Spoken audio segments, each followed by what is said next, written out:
ఈరోజు దేవుని వాగ్దానము కీర్తన గ్రంథము 42వ అధ్యాయము 11వ వచనము.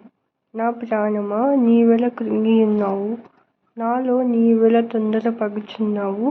దేవుని యందు నిరీక్షణ ఉంచుము, ఆయనే నా రక్షణకర్త, నా దేవుడు, ఇంకను నేను ఆయనను స్తుతించుదను. కీర్తనకారుడు ఇలాగ రాయుచున్నాడు. మనందరికీ బాగా తెలుసు, దావీదు అనేకమైనటువంటి శ్రమల గుండా వెళ్లాల్సి వచ్చింది. దేవుని యొక్క సంకల్పము, ఆయన చిత్తము నెరవేర్చబడటకై అతను కూర్చున్నటువంటి శ్రమలన్నీ ఈ విధంగా అనేకమైనటువంటి కీర్తన గ్రంథంలో రాయబడి ఉన్నాయి.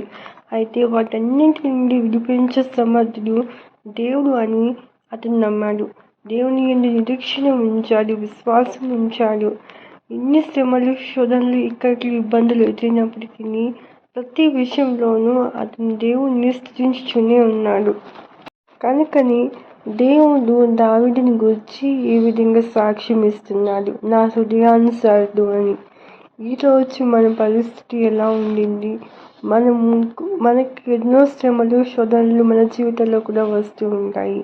కానీ వాటన్నింటిలో మనము ఎలాగ నడుచుకుంటున్నాము? మన ప్రాణం విసిగిపోతుంది, మనం డిప్రెషన్ గుండా, యాంగ్జైటీ గుండా మనం వెళ్తూ ఉంటాము. అయితే ఇటువంటి సమయంలో మనం విశ్వాసం ఉంచవలసింది దేవుని యందు. దేవుడు మనకు తోడుగా ఉన్నాడు, ఆయన రక్షకుడు, ఆయన విడిపించగలవాడు అని నమ్మి విశ్వసించినప్పుడు దేవుడు అనేకమైనటువంటి గొప్ప కార్యాలు చేస్తాడు. ఏవైతే శ్రమలు అయితే ఉన్నాయో మనం స్తుతించడం ద్వారా అవన్నీ కూడా మనకు ప్రయోజనకరంగాను, అలాగే మన మేలుకే సమస్తము సమకూడి జరుగుతున్నాయని దేవుడు ఇలాగ సెలవిస్తున్నాడు. అయితే మనకెదురయ్యే శ్రమలన్నింటి విషయంలో కానీ, బాధలు, కష్టాలు, వీటన్నింటిలో మనం ఎలాగో దేవుణ్ణి స్తుతించగలుగుతున్నాము? మన ప్రవర్తన ఎలా ఉండింది? మనం దేవుణ్ణి ఇలాగూ జరిగినందుకు ఎందుకు ఇలాగ చేస్తామని దేవుని మీద సనుగుతున్నామా? లేదా దేవుని స్తుతిస్తున్నామా? మనం నిరీక్షణ కలిగి ఉన్నామా?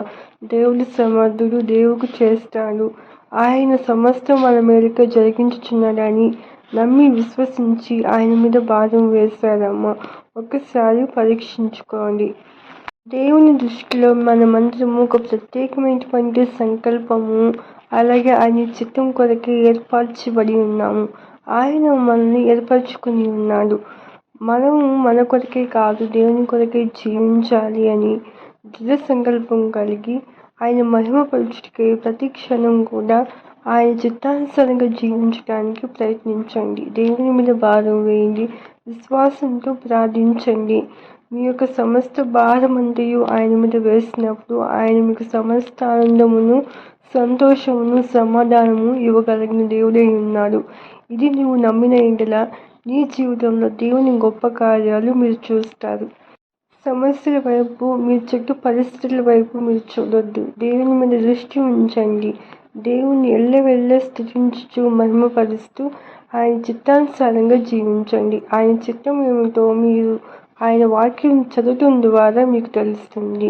ఎల్లప్పుడూ కూడా ప్రార్థన యందు మెలకువ కలిగి ప్రార్థిస్తూ ఉండండి. దేవుని యందు విశ్వాసము, నిరీక్షణ ఉంచండి. దేవుడు మీ యొక్క కార్యములన్నింటినీ నెరవేరుస్తాడు. ఏం జరిగినను, ఎవరు మిమ్మల్ని విడిచిపెట్టి వినను, అలాగే ఎటువంటి పరిస్థితులైనను విశ్వాసాన్ని